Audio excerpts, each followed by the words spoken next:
So it's always easy to figure out what he needs to pay with. Okay, thanks. He raises a hand over his head in greeting as he rushes down the stairs. Jason turns to welcome him. Mikey and me keep on watching. Hey, I say as I remember something. I turn to Mikey. Can I ask you something? Sure, probably won't have the answer, though. Last night, when you dropped me off. Why'd you call me Rainbow Kid? He shrugs. Your pressure, it made me think of a rainbow, the way it kept on changing colors the longer I looked at it. Extremely distracting when driving. You know. You're like your own little rave party. Cool, I sigh as I turn my attention back to the media circus. So you can tell us from the masses, too? Not really. I just see people's pressures. Luckily, I haven't really developed a knack for healing, otherwise they'd probably try to get me in on the Travelers Society deal. Not that I hate it. It's real nice, but I just can't stand seeing people in pain. I'm more head-on. Take it or leave it kind of person, so what abilities have you developed? He shrugs. I can sense when I'm in danger. Jake started calling it menace. He says it makes me the best driver in town. He runs a hand through his hair. How come y'all get the best of both worlds, huh? You get the stationary life. Next to no dealings with the black, and y'all get these kick-ass powers. He shrugs again. No idea, just the way it is. I guess. I mean, I didn't start seeing people's pressures until almost a year ago now. Before that, I was just one of the masses in this place, trying to find an answer to the big questions. I almost envy you, though. What part? I scoff. The gypsy life, the lack of family outside your team, the inability to hold a job, all of it. You get the chance to explore the world, find out what could have happened. Your powers are way stronger than anyone in here by at least 10 times. You get to do stuff, no ties.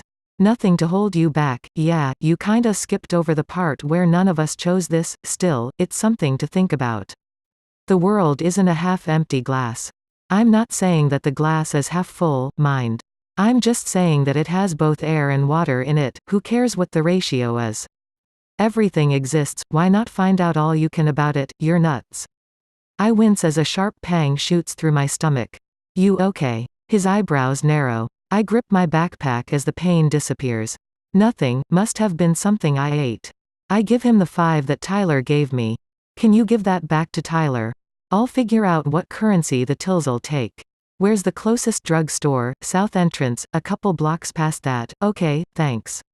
I hitch up my backpack and start walking away from the railing. Away from the cameras, remembering what Jesse had said about how there was a way to know when a person was about to slide.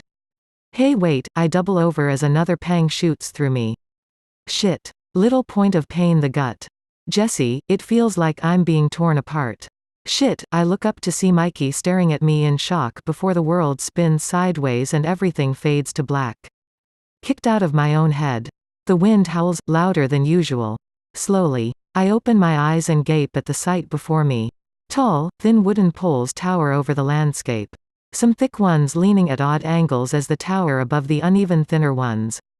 I can see Hiyori, wearing her black clothes, facing away from me. The wind playing with her white hair. Gingerly, I hop from one pole to the next, making my way towards her. Hey, I call out. I'm here. Slowly, she turns to face me. I'm too far away to read her expression. Her hands drop to her side. Something tells me to stop moving. You shouldn't be here. Dude, I'm sliding. I always come here. You said that this place is the transitional stage. Hiyori vanishes from the pole in a sudden blur of movement. She lands beside me, something glinting in the hand she brings across my face even as she launches herself in the air. As she lands 10 feet away, the pain registers. I stare at the stream of blood falling into the abyss as my face pulses with pain. Why? The world blurs, and I feel myself losing my balance, tottering over the edge of the thin pole. Wind flies in my face as my body tumbles to the ground. The gray world darkens to black. Chillax. Armageddon is tomorrow. Wind gets knocked out of my lungs as I slam into the pavement. Slowly, I open my eyes and take in my surroundings. I landed on a sidewalk of a not-too-busy street.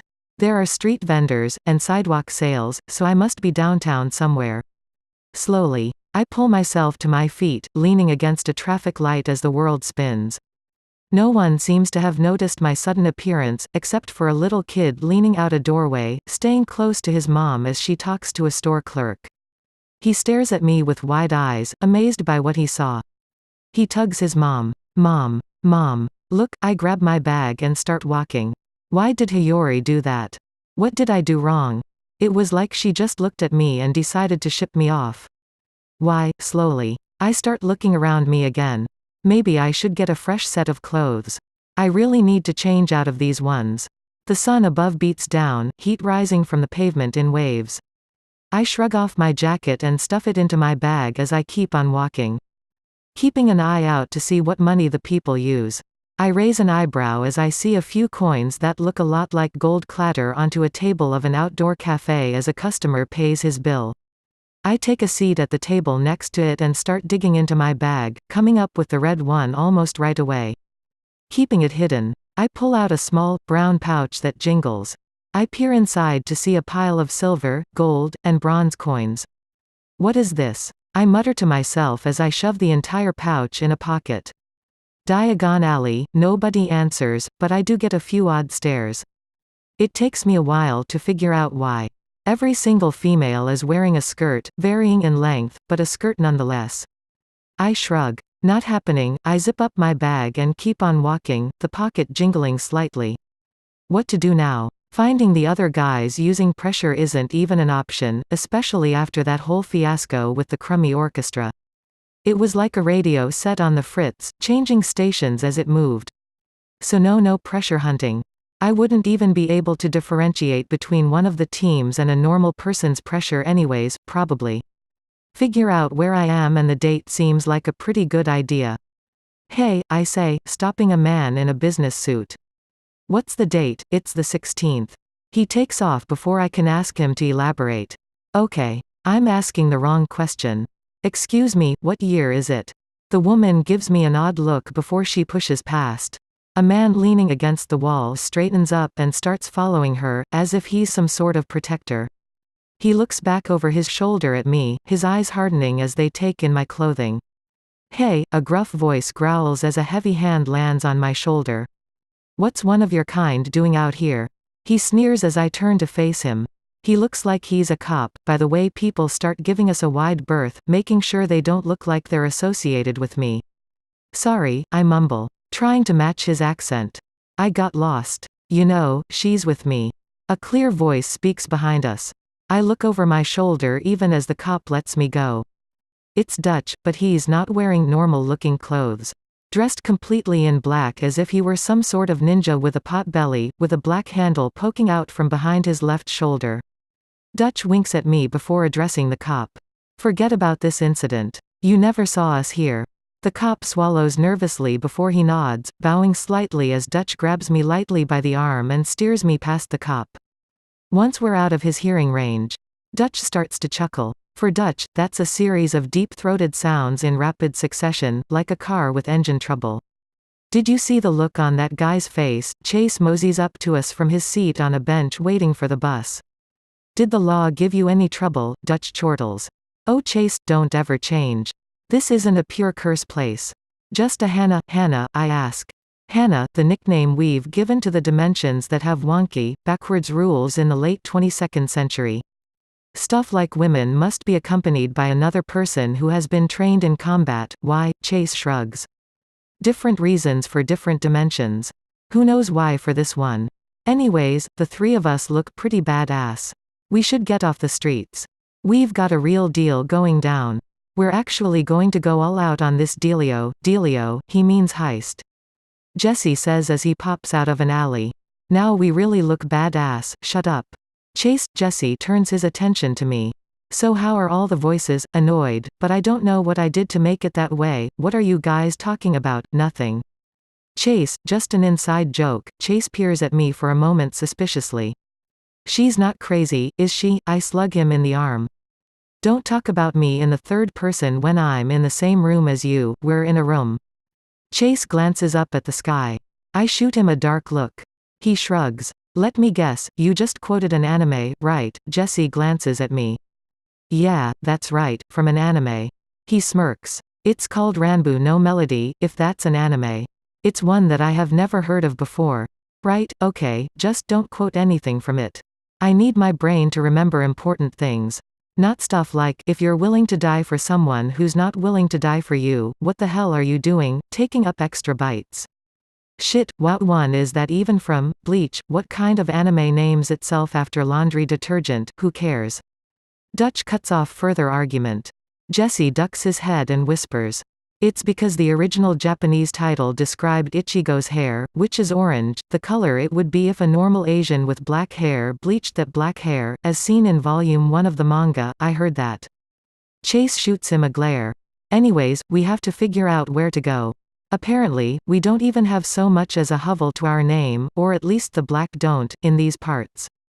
Skip says it's in India. You're kidding, right? Jesse groans. Why have the safe house halfway across the globe when the stupid thing's somewhere around here in Washington? Wait, this is DC, yep, the capital of the United States is about to get heisted. Jesse announced proudly, earning a hit across the head from Chase. Kick it down a couple notches, would you? The last thing we need to do is attract attention before or after. What about during? Chase glances at me as he answers my question. Attracting attention during a heist is good. It's called diversionary tactics, so what do we do with stuff when we snag it? Snag it. Chase muses. Now that's a good code word for what we do. Sinisterly innocent. Well, what do we do with the stuff? Chase grins. I'll show you when we get the merch. Promise. So what are we grabbing? No idea. Skip's always afraid that someone will hack our link, so details like that don't crop up when even a single person is separated by nothing more than a thin wall. So, unimportant stuff like where we're spending the night, and chatting it up during or after a heist is kosher, also relocating everybody after a slide, but other than that, everything gets carefully said outside of the link. Yeah, because telling hackers where we are when we're most vulnerable is a brilliant idea. You shared a room with Kentucky last time, right? I shrug. So you should know. Kai's a person who doesn't sleep well. She's like a vampire. Sleeping is almost something done for kick and giggles, not out of necessity. I smile slightly to myself as I remember our conversation in the dark about the boogeymen and how I had scared them off with my theoretical pyrokinesis. Oblivious. Chase continues. If anything planning to harm us thinks that they're getting within a mile of our base. They've got another thing coming. Kentucky could hear them coming even if we lived by a busy landing strip. Cool. So what's the heist? Like I said. No idea. We'll find out when we join up with the other three. Where? Jesse asks. Kai's wondering. The Trek diner. Ah, come on. Dutch complains. The one with the flying saucer out front that you can get your picture taken with. Chase grins. The very one. That thing's popping up so much lately. No matter what dimension we come across that, I'm starting to think that it's run by the Black. As an apology that the safe house isn't close by, I think it's more they just want to take good care of their sliders. Nothing wrong with home-cooked meals every once in a while. Shove it. Chase. Jesse starts, siding with Dutch. It's creepy, admit it. Something like that should not have the exact same looking people in the same area. The only thing that makes it obvious that we aren't in the same dimension as the last one that had that place is the fact that there will be a waitress we don't recognize. I'll admit, it does seem weird, but remember, there are plenty of other places that are inhabited by the same people across thousands of dimensions. It has nothing to do with the fact that their decisions led them there, it just means that they would make the same choice with or without the war. The White House is still in Washington, even though the order of presidents or monarchs in some dimensions changes all the time with the architecture. Why are you even defending it? Why does it matter? I explode. They all turn to look at me. It exists. Trans-dimensionally or not. There's bound to be some overlap, since dimensions can come from the same branch and have minor differences. I mean, it's not like just one dimension has Abe Lincoln as president in their history, or have World War I end in defeat for the Germans. No offense. Dutch. He shrugs. None taken. So really, it might not be the Blacks' doing. Y'all make it sound like they control the dimensions, what goes in and out, what happens. If that's true, what do they need us for? Huh. They could just take the stuff they wanted, and disappear without a trace. There's a moment's silence, and I start to think that I've just made myself look like an idiot when Chase breaks out into a grin. You know what? Petite. I don't say anything, but raise an eyebrow at him. The grin widens. You definitely belong. After 10 minutes of walking, with the streets slowly getting more run down, we reach a small diner that has a flying saucer painted metallic gray, with a dummy barely visible through the foggy glass of the cockpit. A sign in blinking lights, some of which have been shot out, reads Trek Diner. Chase grins at me as he holds the door open for me, cutting in behind, in front of Jesse, who kicks him. The place is small and quaint. Red leather booths line the window front and sides. In the back corners are circular booths, made to fit up to 12 people it looks like. The walls are decorated with movie posters for sci-fi alien invasion movies, along with real photographs of extraterrestrial sightings, with plaques beside each one describing things like the date, photographer, and what the picture was supposed to be about. "Hey, it's 10 o'clock, Jesse exclaims. All-you-can-eat pancake breakfast is still on. Looks like Jess is a yo-yo, swinging between sides and never making up his mind. He got over his suspicions pretty fast. Always thinking with your stomach." Chase chides him before pushing through the virtually empty restaurant to join the redhead at one of the larger booths. Skip glances up as we all slide into the booth. "This brings back memories," Chase grins. "Except we beat the two lovebirds this time, and made it back the same time Jesse did, and there's no annoying flashing lights." Dutch adds, "Hello, did you guys forget the sign outside?" Jesse chirps, "There's plenty of flashing lights. They're just in a different place, so, we're in a booth, there are flashing lights, because the wiring's faulty, and at least one of us already has a drink." Chase deliberately shoots Dutch a look as he says the last bit. "And yet, so many other things are different. The place we're meeting at still represents a smaller bit of the overall culture. Oh, so is that why we're here?" "Skip," Jesse mocks. "Because it represents a minor culture within the overall setup, come on." "Jesse, you know it's because of the food. It's one of the constants. Trek Diner will always have good food, we didn't come here for the food." Skip interrupts the light banter. "We came here because it's a safe place to discuss our mission, which is happening where?"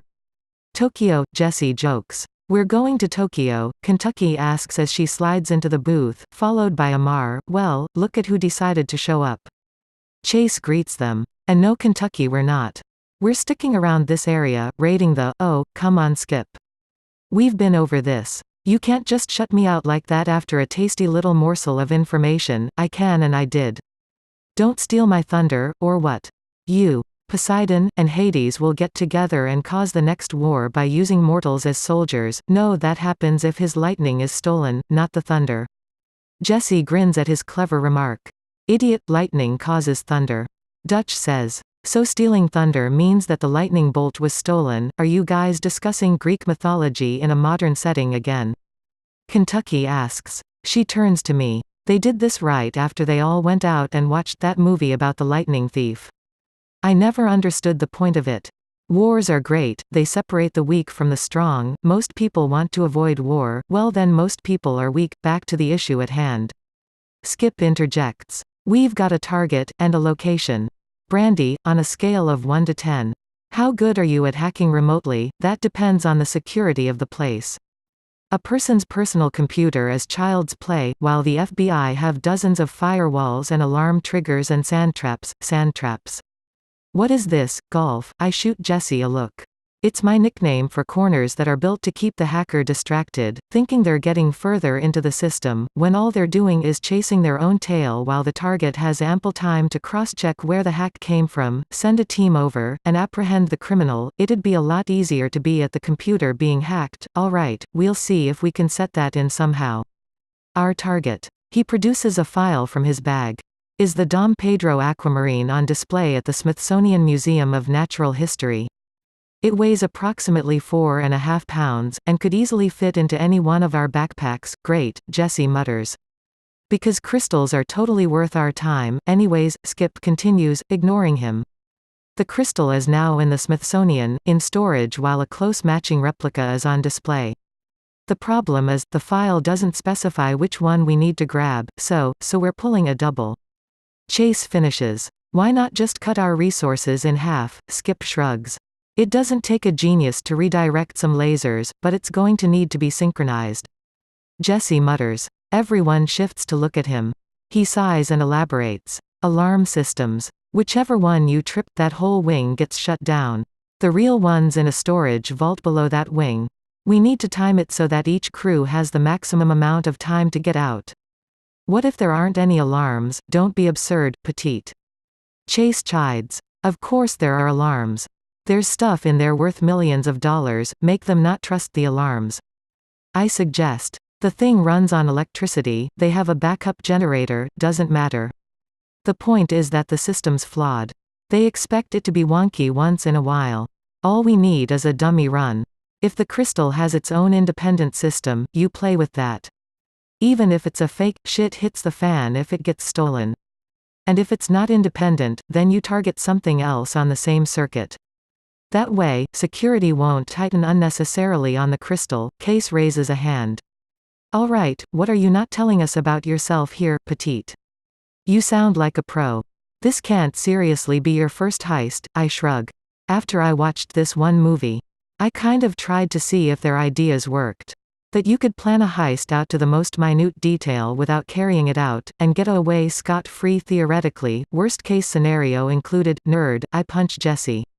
Skip's already nodding. Sounds good. How do you find out what kind of system it is, independent or open? Grab a security guard and torture him for all the information he knows.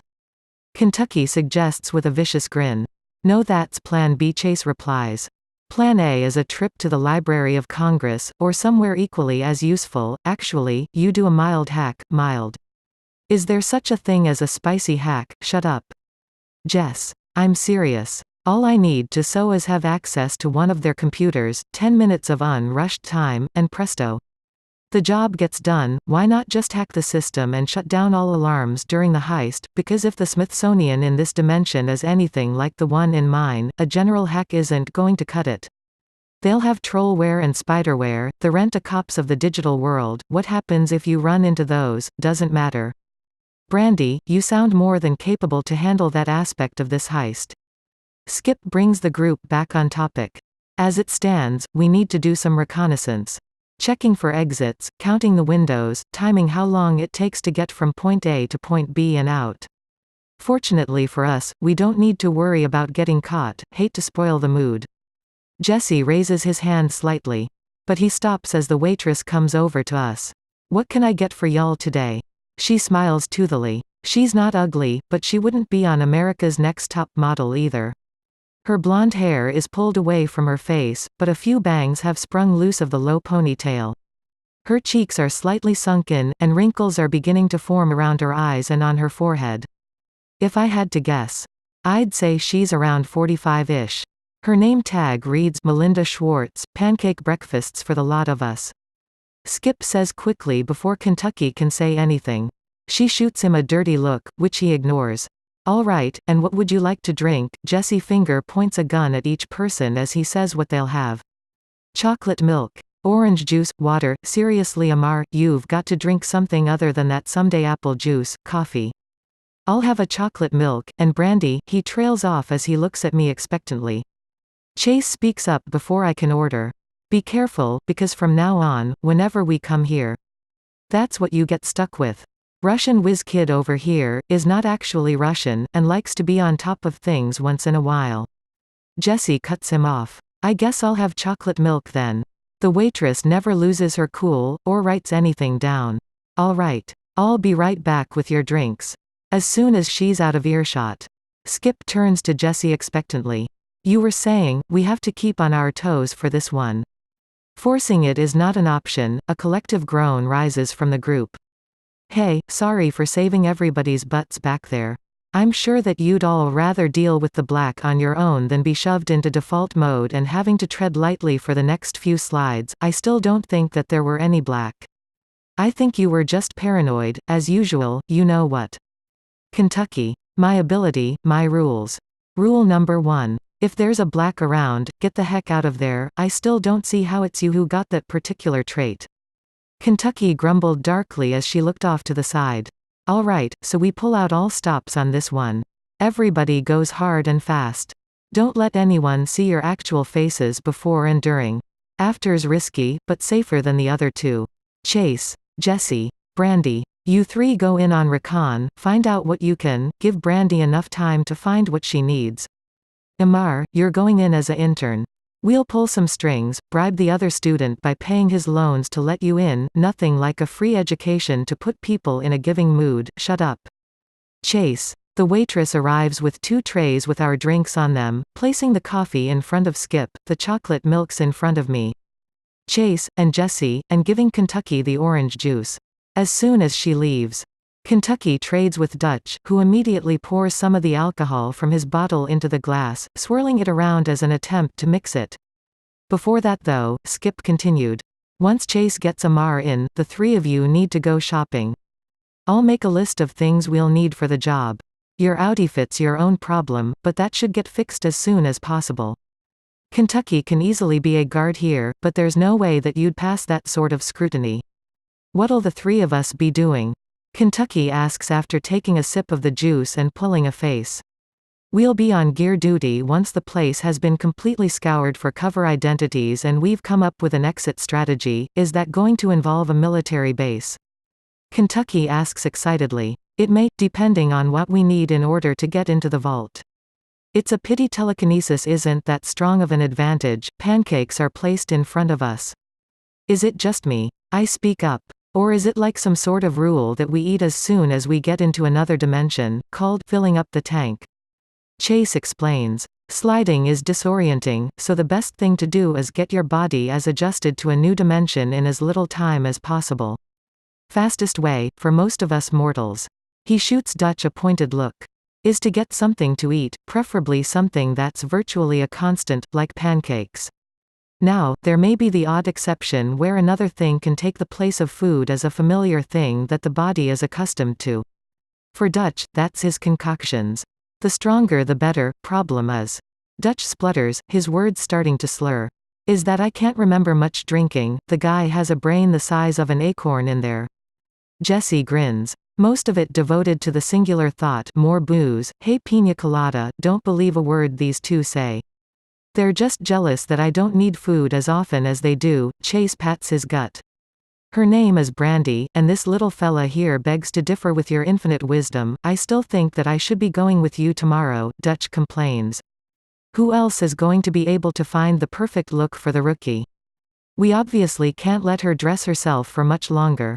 That's just a recipe waiting for disaster. I open my mouth to snap off a retort, but Skip's already talking.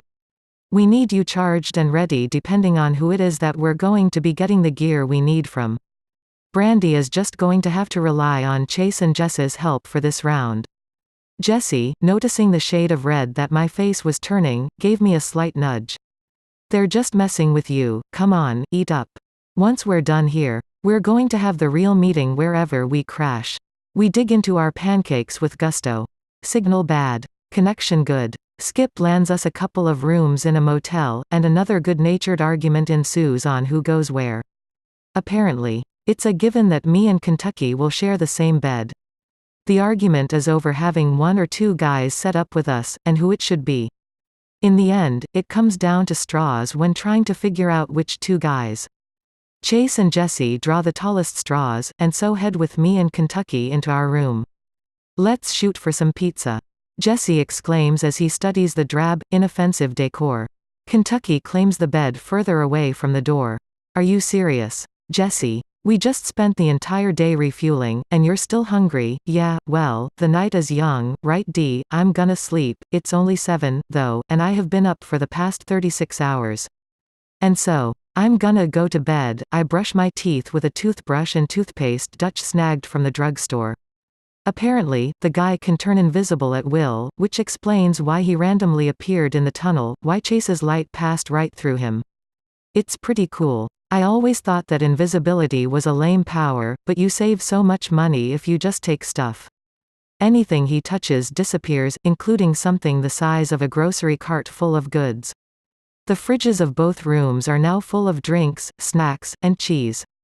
But he said he started feeling guilty ages ago about using his abilities like that, so he always leaves a little gift for the cashier that he would have had to have stood in line for. I curl up on the side of the bed facing the wall. My exhaustion conquers my inability to fall asleep in the midst of the ruckus the other 3 are causing. When I wake up, the room is pitch black and the other 3 are out cold. Slowly. I pull myself up to see the time. 3:15. I slept for 8 hours. It doesn't feel like it was enough. I lie back down and close my eye, only a little bit darker than the room. I feel like it's summer.